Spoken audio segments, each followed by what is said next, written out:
Continuando aqui as nossas aulas sobre perda e suspensão dos direitos políticos, eu gostaria agora de ainda comentar vários aspectos sobre o inciso 3º do artigo 15 da Carta Política. Muito bem.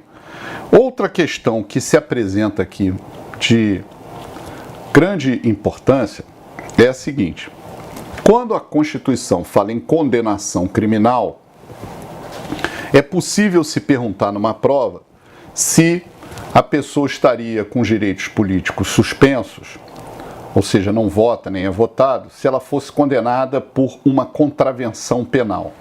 A interpretação que se extrai daqui é a leitura que se faz, não é no aspecto puramente literal, mas no sentido que a Constituição quis empregar, que o legislador constituinte quis inserir. Então, quando se fala em condenação criminal, se fala não na espécie crime, mas se fala na condenação por infração penal, que é o gênero, que abrange, portanto, o crime e a contravenção, lembrando no dizer de Nelson Hungria, né, que a contravenção era o delito anão, um delito anão. Então, o que acontece? Aqui leia-se condenação por infração penal e não condenação criminal. Essa é a interpretação que, por ora, vem se mantendo nos tribunais e na doutrina. Aliás, eu particularmente no meu livro de direito eleitoral, eu sustento essa posição ainda, mas ela não está imune a um reexame, certo? Não está imune a um reexame. No entanto, a condenação aqui é por infração penal. E a infração penal, ela pode ser dolosa ou culposa. Então, quem pratica crime culposo, por exemplo, homicídio culposo na direção de veículo automotor, né, ou crimes culposos de outra natureza, também, com o trânsito em julgado da decisão, estará com os direitos políticos suspensos, pelo prazo de cumprimento da pena. Quando nós falamos cumprimento da pena, leia-se cumprimento da pena privativa de liberdade, restritiva de direitos e pena de multa. Não é apenas a pena privativa de liberdade.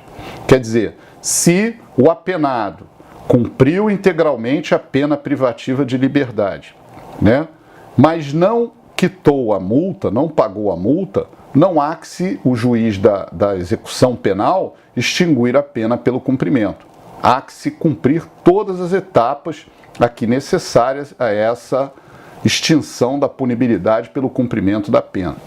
Então, reparem, aqui nós temos ainda a questão referente à transação penal. Bem, a transação penal é um instituto despenalizador e a transação penal é cabível, como todos sabem, pela Lei 9.099,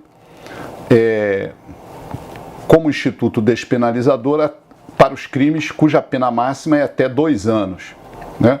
Então, quem realmente é beneficiado por uma transação penal, ou uma multa, ou uma prestação de serviços à comunidade, não estará com os direitos políticos suspensos.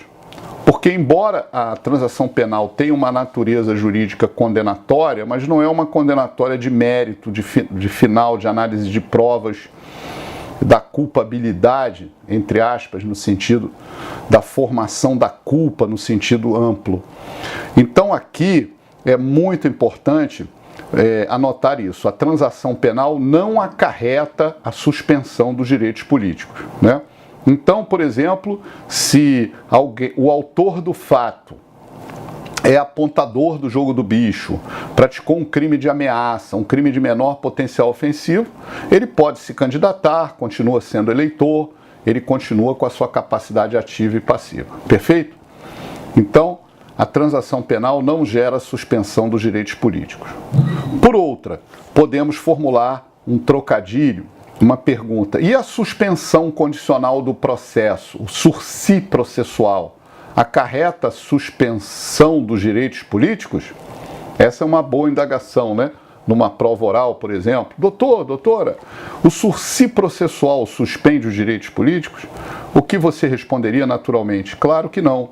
Se o acusado aceitou a suspensão do processo, aquela condenação ainda não transitou em julgado. Isso é óbvio, é o artigo 89 da Lei 9.099 de 95.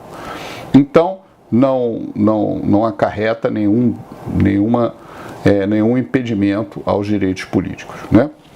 Por outra, nós temos que perguntar também se o menor que pratica um ato infracional, essa é uma boa pergunta, também estaria com seus direitos políticos suspensos.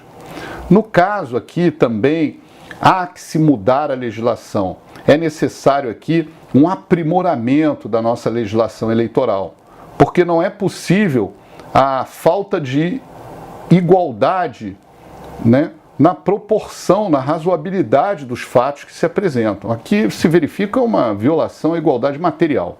Por exemplo, você imagina um jovem de 17 anos que pratica um ato infracional similar a um latrocínio, né, que é um dos crimes mais graves do Código Penal.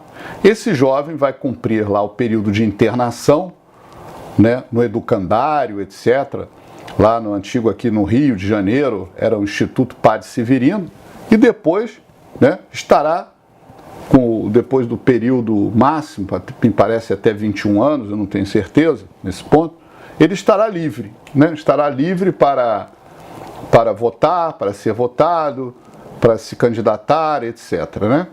Pois bem, e enquanto que aquela pessoa que tem 18 anos, né, e às vezes por um dia a diferença entre 17 e 18 anos, estará com os direitos políticos suspensos durante o prazo de cumprimento da pena, que pode ser 10, 15 anos, e ainda estará inelegível por 8 anos, segundo a nossa lei das inelegibilidades, artigo 1º, inciso 1, a linha E, que nós vamos analisar aqui na aula de hoje, ainda nas aulas sobre esse tema.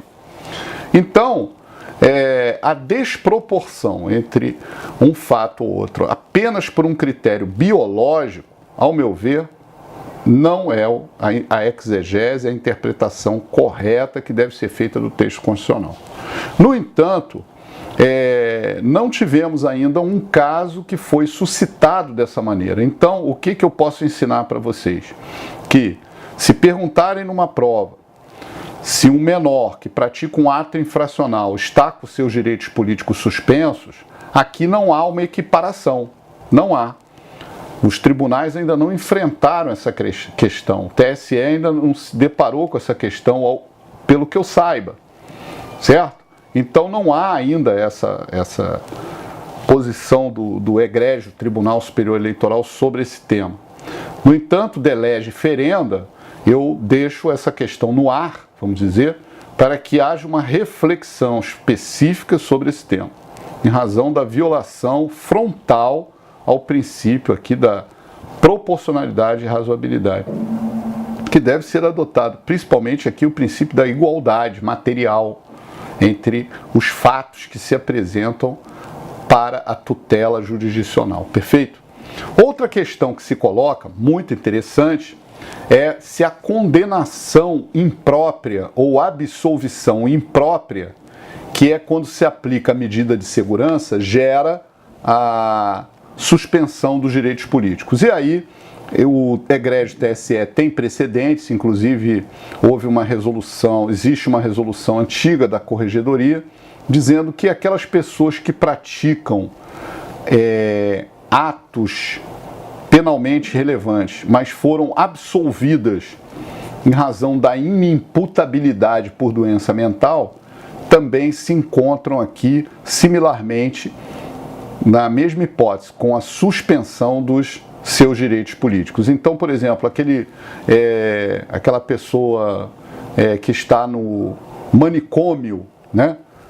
No manicômio judiciário, como se diz, assim, no estabelecimento dessa natureza, o paciente, ele anualmente passa por uma junta médica pericial e ele vai ficando ali. Naquele período, ele não vota, nem é votado, obviamente, certo? Então, há uma equiparação. Frederico Marques, renomadíssimo autor, Tourinho Filho e outros mestres do processo penal, dizem o seguinte, que não se verifica um instituto pelo rótulo, mas pela essência dele. E a condenação criminal, ela é talvez mais branda do que a absolvição imprópria ou a condenação imprópria, que a pessoa não tem prazo para terminar. Tá bom? Vamos continuar estudando outros aspectos sobre a perda e suspensão dos direitos políticos e vamos em frente nessas aulas.